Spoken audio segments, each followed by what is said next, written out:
هاي، ازيكم عاملين ايه؟ حابه اقول لكم عيد مبارك و ان شاء الله يكون عيد سعيد وتنبسطوا فيه. في الفيديو ده حابه اعيد عليكم وكمان اوريكم لبس العيد بتاعي وحاجه العيد كلها، فيلا نشوفها مع بعض. طيب زي ما انتم شايفين، اول حاجه عندي بلوزه رقيقه كلها ورود، بسيطه وسيمبل وبس، حلوه. اما بقى عن ظهرها، فده ظهرها فيه فيونكات كتكوتة، بس مش عارفة ليه هي واقعة زعلانة كده.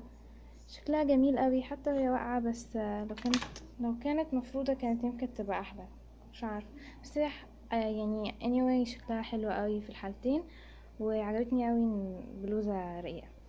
بعد كده في الجيبة دي لونها ازرق، تغيير بقى، انا كل عيد بلبس بنطلون فحبيت اغير والبس حاجة يعني رقيقة وجديدة، وكمان اهم حاجة لونها ازرق، وده اللي لفت نظري فيها. يعني بحب البينك، بس لو بينك ما اظنش اني كنت اجيبها. الازرق عجبني قوي، فده بالنسبة للحتة اللي هلبسها الحاجة اللي هلبسها من تحت. طيب دي نظرة عامة عن الحاجات كلها اللي هستعملها. شوفنا لبس مع بعض، وعلى اللبس هلبس معاه الحزام ده شيك قوي، وجبته من محل اسمه R&B، مشهور وفي حاجات جميلة قوي، محافظ تحفة، اللبس كل حاجة. احلى حاجة عجبني ان الحزام كان عليه خصم، كان نازل زاد. نيجي للحاجة اللي بعد كده، وهي اهم حاجة بقى، الكاندي دي طعمها تحفة وخفيفة كده وبتدوب كده. هي زي بونبوني، بس بونبوني مميز كده، بيعمل يعني غريب، معرفش اوصفه لكم، لو لقيتوه لازم تجربوه. اسمه فروتس كاندي، شكله نفسه يفتح النفس. فانبسطت اوي ان لقيته بالعلبة كده، وعادة بيتباع بالواحدة. لقيته في سوق الدمام، في المحلات اللي هي بتبيع شيبسي وحاجات بالجملة. فالباكيتة كلها كانت مش عارفة ب5 ريال او حاجة كده، فعجبني اوي الموضوع ده، يعني سعرها حلو وطعمها احلى، اهم حاجة طعمها. بعد كده في الستيكر ده او التاتو ده، عشان احط واحده كده رقيقه على ايدي بسيطه. عجبني قوي اكتر حاجه فيه اللي هما اللي شكلهم كده رقيقين قوي، ودول برضو عجبوني، بس انا بحب الحاجات الصغيره او كده يعني سيمبل شويه. وعجبني قوي برضو، ده شكله اوكي، في كذا صفحه. عجبني قوي برضو اللي لونهم اسود، يعني مكتوب كلام، وهنا رسمه كده.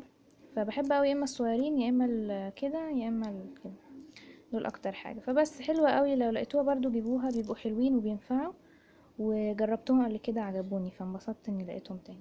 بعد كده في الاسوره دي، المفروض انها خلخال، بس انا ما بحبش الخلخال.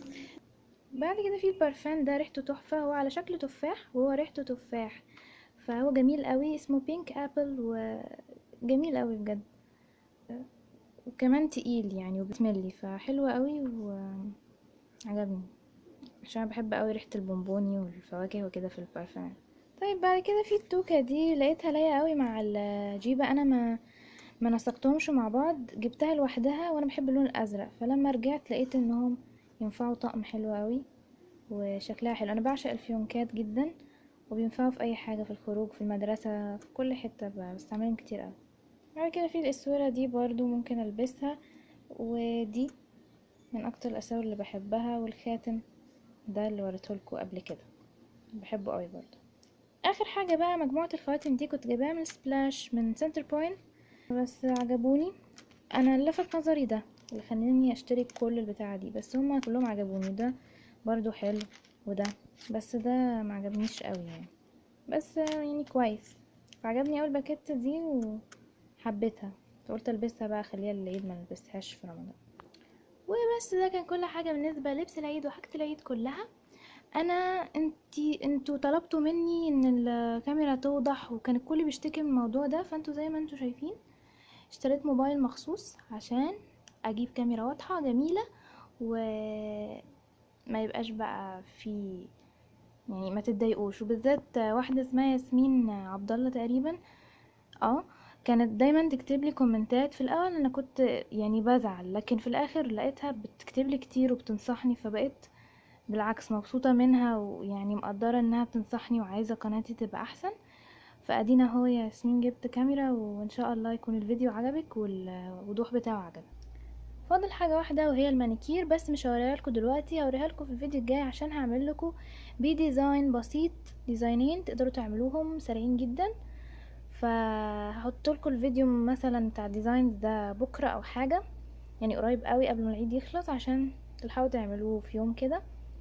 هحاول في اسرع وقت وبس.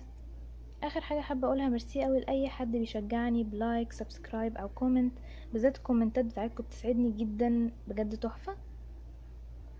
فانا بحبكم قوي وبشكركم قوي، ومتنسوش بقى تعملوا لايك وتقولوا لي في كومنت هتعملوا ايه في العيد هتروحوا فين، خدتوا عيدية كام، وانا كمان هرد عليكم ونتسلى كده مع بعض. ويلا باي باي، عيد سعيد.